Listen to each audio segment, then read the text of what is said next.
దేవాలయాల సేవల్లో పెను మార్పులు తీసుకొచ్చాం. 15 ప్రధాన ఆలయాల్లో నిత్యాన్నదానాలు చేస్తున్నాం. తిరుమలలో మీరు చూస్తే one of the best system online real టైంలో సీసీటీవీ కెమెరాలు బేస్ చేసుకొని ఈ దర్శనాలు పెంచడం, ఎక్స్పీరియన్స్ కూడా పెంచే పరిస్థితి తీసుకొచ్చాం. ఇంకొక పక్కన గాడిలో పడింది పంచాయతీరాజ్ వ్యవస్థ. పెట్టారు డిప్యూటీ సీఎం గారు.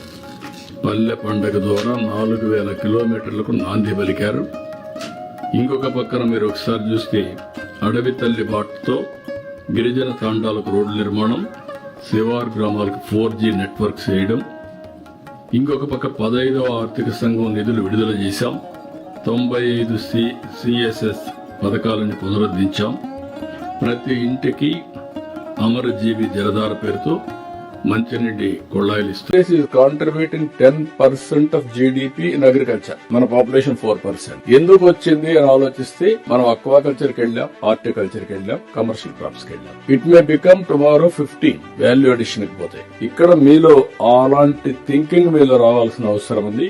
ఇప్పుడు మనం గ్రీన్ ఎనర్జీకి వెళ్ళాం, డిఫరెంట్. దెన్ డేటా సెంటర్స్ కి వెళ్ళాం. ఇప్పుడు నిన్న మొన్న నేను రివ్యూ చేస్తే కొన్ని జిల్లాల్లో ఐరన్ ఓర్ ఉంది. That is a game changer for steel. Rare earth minerals ఉన్నాయి, లేకుంటే బాక్సైట్ ఉంది. How to make use of all these things for value addition. మన దగ్గర ఎప్పుడూ విశాఖపట్నం ఒక స్టీల్ ప్లాంట్ ఉంది. నవ్ ఆంధ్రప్రదేశ్ మొత్తం స్టీల్ హబ్ గా చేసే అవకాశం ఉంది. ఇప్పుడు ఆర్సీఆర్ మెథడ్ వస్తే 17.5 MTPA. మనం దాన్ని 3 times ముందు చేసే అవకాశాలు ఉన్నాయి. మన దగ్గర ఉండే ఓబులాపురం గాని, సాధుకొండ, తమ్మళ్లపల్లి గాని ఇలాంటివి ఉన్నాయి. That is where all collectors should know how to act. కలెక్టర్సే కాదు, ఈ పక్కన మంత్రులు కూడా జిల్లాలో ప్లానింగ్ బోర్డు చేయాలి. 100 రోజుల్లోనే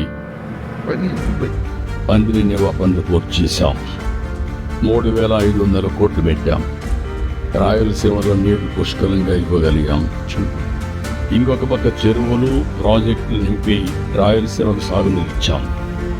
సాగునీటి ప్రాజెక్టు కోసం 23 నెలల్లో 24,000 కోట్ల రూపాయలు, నెలకు 1000 కోట్ల పైన ఖర్చు పెట్టిన ప్రభుత్వం ఈ ప్రభుత్వం. ఎంపవర్మెంట్, వెల్త్ క్రియేషన్ ఒక సైకిల్. ఈ సైకిల్ ని ప్రాపర్ గా ఎవరైతే మాస్టరైజ్ చేస్తారో అక్కడ స్కార్సిటీ ఉండదు.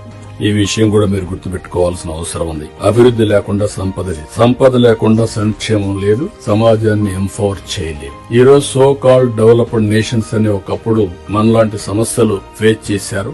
మళ్లీ చెప్తున్నా మీ అందరికీ, ఒకప్పుడు సెంచురీస్ తీసుకున్నారు అమెరికన్ ఎకానమీ. తర్వాత చైనా, ఏషియన్ టైగర్స్ వీళ్ళంతా డికేడ్స్ తీసుకున్నారు. ఇప్పుడు ఇయర్స్ లో మనం చేసే పరిస్థితి వస్తుంది. బికాస్ ఆఫ్ టెక్నాలజీ అన్ని డికేడ్స్ గానీ అన్ని సెంచురీస్ అవసరం లేదు. అలాంటి అడ్వాంటేజెస్ ఉన్నాయి. సూపర్ 6 తో భద్రత, భరోసా కల్పించాం. P4 తో పేదరికం లేని సమాజం, ఆర్థిక అసమానతలు తగ్గించే విధానానికి శ్రీకారం చుడుతున్నాం.